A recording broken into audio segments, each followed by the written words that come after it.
Hello' everyone, কি খবৰ? আশা কৰোঁ আপোনালোক সকলো ভালে আছে আৰু মই বৰ্তমান ঠিকে আছোঁ। আৰু আজি আকৌ নতুনকৈ এটা ভিডিঅ' আৰম্ভ কৰিছোঁ। আপোনালোকক মোৰ নতুন ভিডিঅ'টোলৈ সকলোকে স্বাগতম জনাইছোঁ। আৰু ভিডিঅ'টো শেষলৈকে চাই থাকিব আৰু শেষত জনাবলৈ নাপাহৰিব কেনেকুৱা পালে।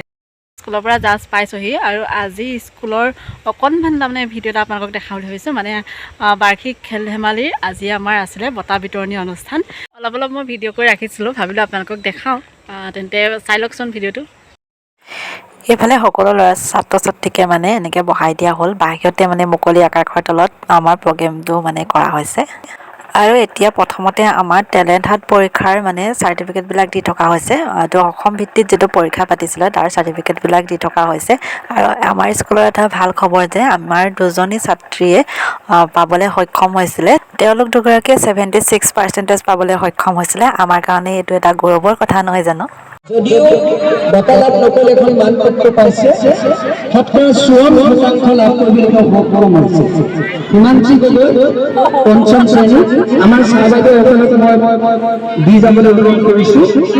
হিমাংশী গগৈৰ পিছতে স্বপ্নম চুলকানা, তেওঁ 48% নম্বৰ লাভ কৰিছিল। পঞ্চম শ্ৰেণীৰ স্বপ্নম চুলকানা।